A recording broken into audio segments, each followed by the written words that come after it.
Harare, Zimbabwe. The world's oldest person is 141 years of age and lives in Zimbabwe. Not far behind is a 134-year-old, also in Zimbabwe. At least that's according to the country's voters' roll, which has come under sharp scrutiny ahead of the July 30th election, the first in decades without longtime leader Robert Mugabe. The main opposition party has called the voters' roll deeply flawed and the most prominent sign that the election's credibility is at risk.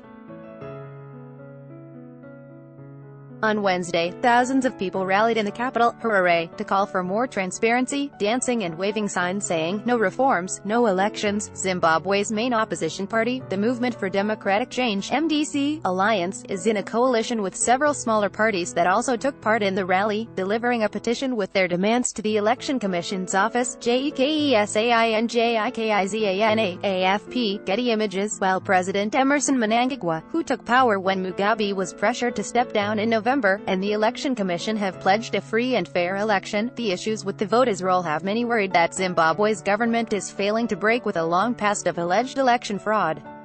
The strikingly old voters are just one concern. The voters' roll also shows more than 100 people registered at a single address and has multiple people sharing a single ID number, according to the main opposition's chief election agent, Jameson Timba. "We are not going to compromise," main opposition leader Nelson Chamisa told the crowd on Wednesday, accusing the Election Commission, the military and Mnangagwa of trying to rig the vote. Chamisa is in a coalition with several smaller parties that also took part in the rally, delivering a petition with their demands to the Election Commission's office. Article continued below. Next time we hold a demonstration, no one is going back home until our demands are met. We will camp here, Chamisa said. Read more. What just happened in Zimbabwe? A timeline. Zimbabwe remains under military control weeks after Mugabe's era ended. This is a military government. Zimbabwe opposition leader Morgan Tsvangirai dies at 65. The opposition's suspicions extend to the ballots' printing, storage, design and even paper quality.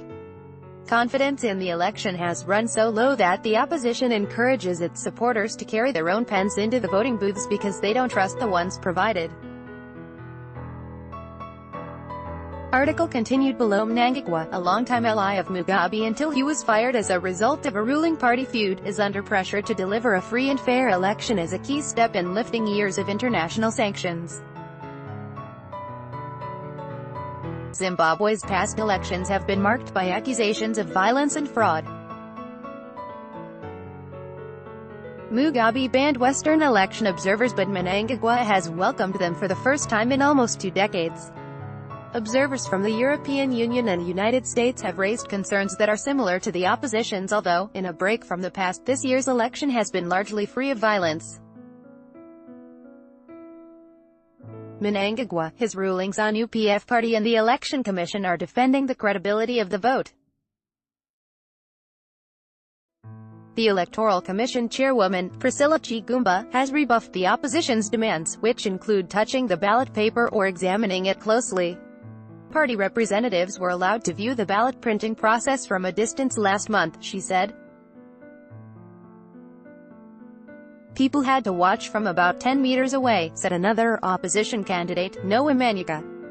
Political parties physically inspecting the ballot paper is unlawful, Chigumba, a former High Court judge, told reporters on Monday, calling the opposition demands an abuse of the right to transparency. The Election Commission chairwoman also has denied problems with the voters' roll, which was released to opposition parties and the public only after pressure and a court ruling. The commission has said any mistakes in the roll are being corrected. The case of the single address with more than 100 registered voters is in fact a church shrine with 122 voters. Chigumba said, winning confidence in the remaining weeks before the vote will be a challenge. According to a survey released over the weekend by the Zimbabwe Council of Churches, 58% of registered voters do not trust the Elections Commission. The churches surveyed more than 1,600 people from Bulawayo, an opposition stronghold, in Midlands Province, which has a mix of opposition and ruling party supporters. While Mugabe is gone, the regime remains, said Munyaraji Gwasai, a political analyst and law lecturer at the University of Zimbabwe. If anything, the hard men and hard women of that regime are the ones who have taken power and they are now in charge, so very little has changed.